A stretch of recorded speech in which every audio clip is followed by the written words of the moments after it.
sweat, blood, tears, to make sure that you can be here today. It would be most fitting to thank them for that. Would you not agree? So, ladies and gentlemen, your armed forces.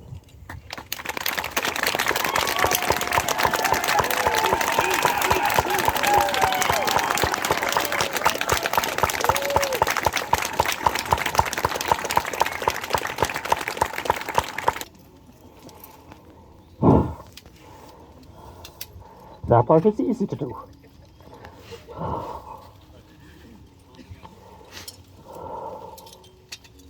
This next part's not so easy. You look to this line, ladies and gentlemen. This line is not as long as it ought to be. And thus the reason we come out here today. We are here to honor the fallen. Those that should be here, that would want to be here, that would love to be here, but they are not.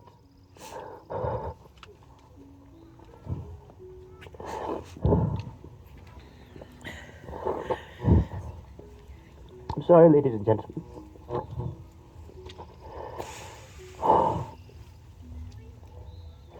Days like today are hard for me sometimes. Remembering an individual. His name was Alexander Ernest Creighton.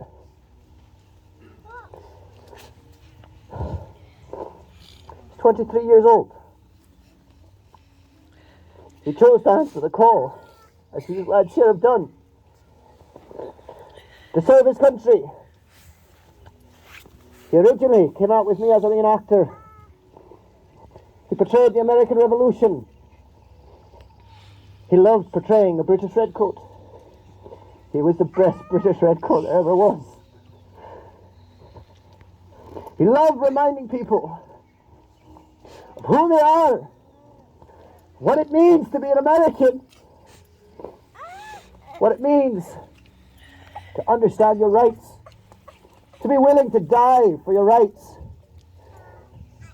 Then came the day that he got tired of talking about it, decided to do something about it.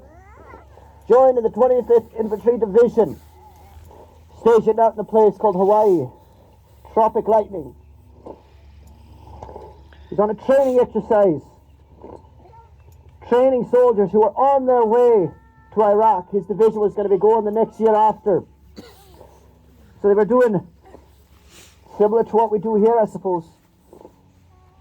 Playing at it, trying to be the best enemy that he could in training his fellow soldiers, that they might go and come back.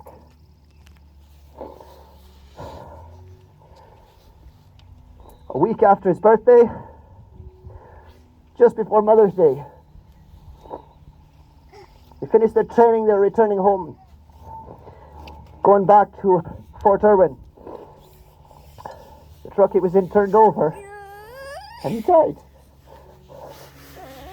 And that was my brother. I'm sure every one of these men here can tell you similar stories. I'm sure many of you out there also know that is the cause of freedom. When they go out on the field of war, there's no bugle to sound recall. They don't shake hands with the foe and stand back up again. Everyone's smiling and laughing. Instead, we toss yellow flowers on their graves. And why? So you can be here today. Hold your head up proud and say that you're an American. And you have a job to do. These men, and the countless others like them who are not in ranks, have paid a price for you.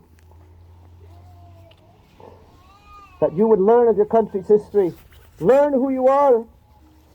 Do your part. Serve your country in the way that God has given you. That is why we're here this day.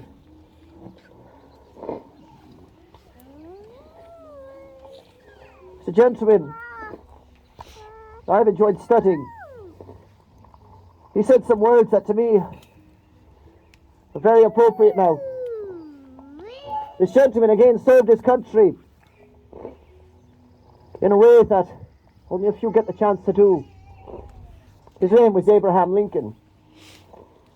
His annual message to Congress in December 1st, 1862, he said these words: "Fellow citizens, we cannot escape history.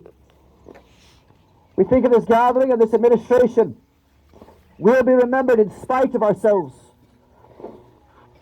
No personal significance or insignificance can spare one or another of us. The fiery trial through which we pass will light us down in honor or dishonor to the latest generation." Can that not be said of our time? He goes on, "It is not can any of us imagine better, but can we do better? Object whatsoever is possible, still the question recurs, can we do better? The dogma of the quiet past are inadequate to the stormy present. The occasion is piled high with difficulty, and we must rise with the occasion. As our case is new,